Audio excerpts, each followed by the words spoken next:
Hola mundo, ¿qué tal? ¿Cómo estás? Espero que estés teniendo un maravilloso día y de nuevo te quiero dar la bienvenida a este humilde canal que es el Maestro de la Llave y en el que vamos desarrollando el autoconocimiento. Bien, ¿sobre qué tema os quiero hablar hoy? Bueno, pues si recordáis de lo que estuve hablando en el capítulo anterior, que por cierto os lo dejo aquí arriba, estuve comentando la primera de las fases mentales, que es la mente consciente. Y estuve mencionando algunas de las peculiaridades y habilidades que considero que eran más importantes a la hora de manejar esta mente consciente. Pues bien, hoy os quiero hablar de la siguiente fase, que es un poco más profunda de los procesos mentales, que se llama la mente inconsciente, esa gran desconocida. Bien, antes de empezar quisiera resaltar el hecho de que debido a la profundidad que tienen estos aspectos que yacen en la mente subconsciente, en lo que vamos a hacer va a ser solo verlos un poquito por encima. ¿Por qué? Porque cada aspecto que voy a mencionar de esta mente inconsciente tiene tal profundidad que considero que cada uno de ellos merece un capítulo aparte. Bien, para comenzar a hablar de la primera peculiaridad que tiene esta mente inconsciente, quisiera hacerlo a través de una metáfora o analogía que es conocida por la cultura popular como el famoso viaje del héroe. Veréis, existe en lo más profundo y oculto de todo ser humano un tesoro de inmenso valor. Y este tesoro está custodiado por, digamos, un ente psicológico ilusorio al que, en este viaje del héroe, le atribuiremos la simbología del dragón. Y además le pondremos el nombre de la sombra. Veréis, este dragón o la sombra tiene una habilidad muy interesante, y es que es capaz de tomar la forma de tus peores temores. Es debido al miedo que inspira a este dragón que gran parte de las personas pasan toda su vida ya sea ignorándolo, ya sea intentándolo tapar mediante estímulos que les hagan evadirse, como por ejemplo las drogas. También están aquellos que deciden enfrentarse y atacarle y que lamentablemente acaban perdiendo esa batalla y saliendo malheridos. Y después están aquellos que preferirían morir antes que enfrentarse a este dragón. Y tristemente considero que así acaba siendo para muchas de estas personas. Entonces, considero que la pregunta más interesante que nos podríamos hacer a continuación es la de ¿cómo se puede vencer a este dragón o la sombra? Pues bien, para poder vencer a este dragón o la sombra, tenemos que recordar la paradoja de la vida, ¿de acuerdo? La primera reacción que la mente lógica tomaría sería la de asesinarlo, matar a esta sombra, ¿de acuerdo? Sin embargo, aplicando el principio de la paradoja vital, llegaremos a la siguiente conclusión. Y es que este dragón realmente solo puede ser vencido por aquella persona que sostenga en su cabeza la corona de la consciencia y tenga el suficiente valor como para mirar a los ojos a este temible dragón y decirle: te amo. Pues no has de olvidar el importante hecho de que este dragón forma parte de ti y por lo tanto también eres tú. Cuando lleguemos hasta ese punto y tengamos el valor de hacerlo, veremos, como dice el dicho, que no es tan fiero el león como lo pintan. Bien, dejando la analogía un poquito de lado, ahora quisiera hablaros sobre esta sombra, ¿de acuerdo? Esta sombra fue descubierta, por así decirlo, por un pionero de la psicología profunda que se llamaba Carl Gustav Jung, y que aparte de descubrir los procesos de esta sombra, también descubrió otros aspectos mucho más profundos, incluso espirituales diría, que tienen que ver pues con temas tan interesantes como las sincronicidades. Pero bien, esto lo hablaremos en otros capítulos. Veréis, Carl Gustav Jung, tras muchos estudios, descubrió que esta sombra está formada por todas aquellas experiencias negativas conocidas como traumas que, por así decirlo, se enquistan en nuestra mente inconsciente. También llegó a la conclusión de que la única manera de vencer a esta sombra no es combatiéndola, sino trascendiéndola e integrándola. Cuando una persona consigue integrar su propia sombra, se da cuenta de que todo el mundo a su alrededor cambia. Digamos que la persona que integra la sombra, integra el mundo. ¿Y esto por qué sucede? Pues por el importante hecho de que así como es adentro, es afuera.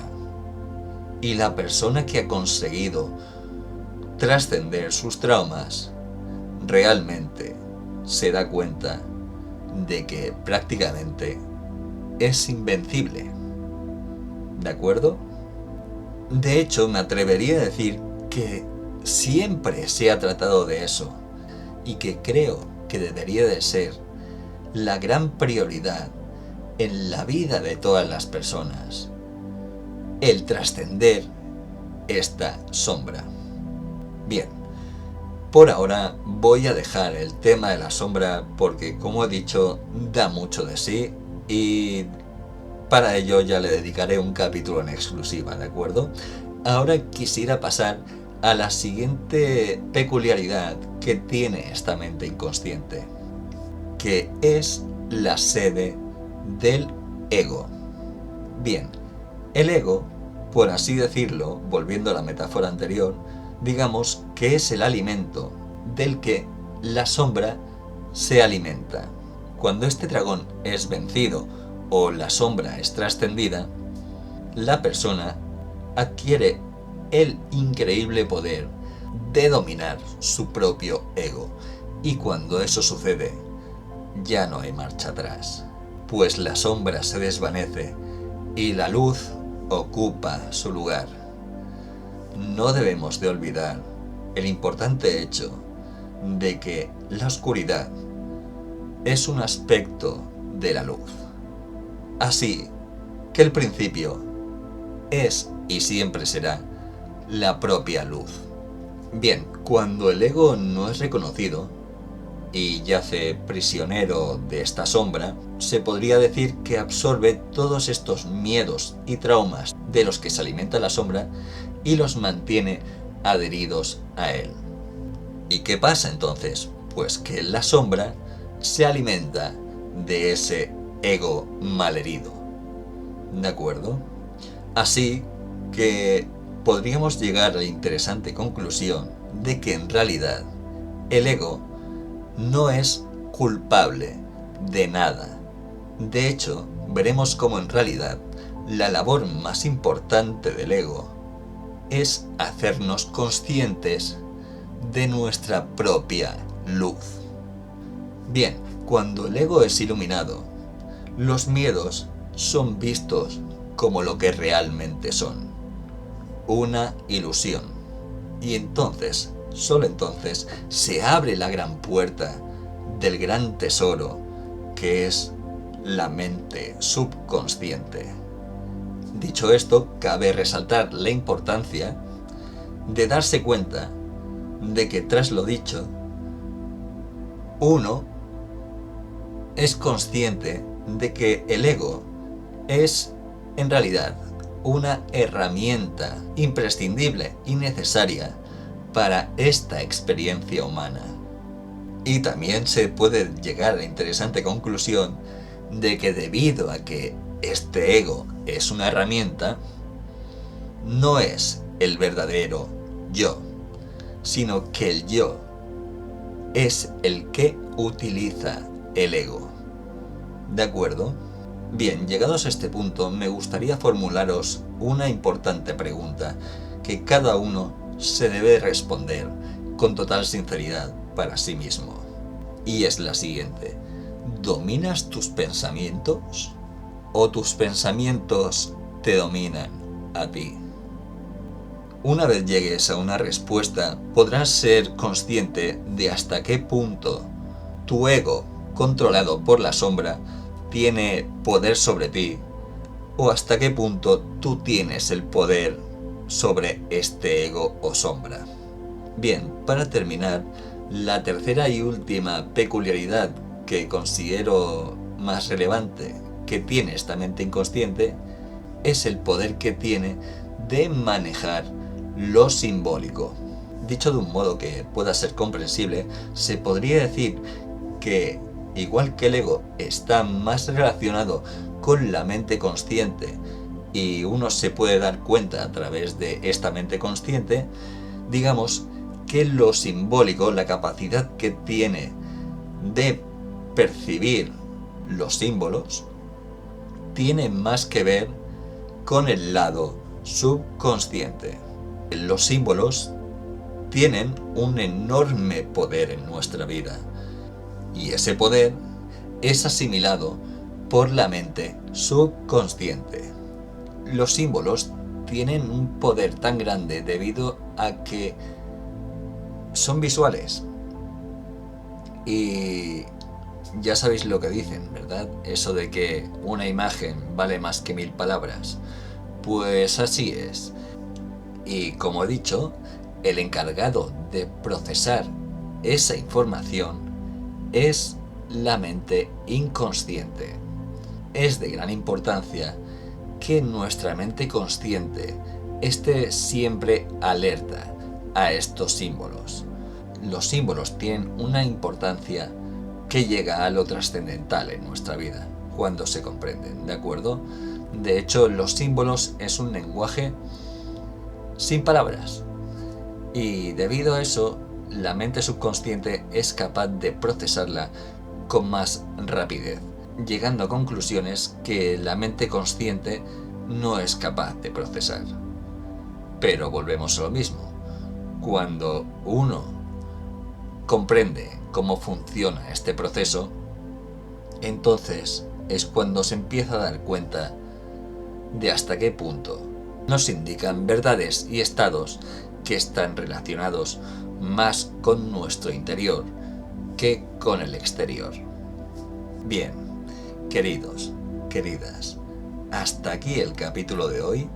Espero que os haya sido interesante y que me haya podido explicar más o menos bien. Y ya sabéis, si os ha interesado el capítulo, dejadme un buen like.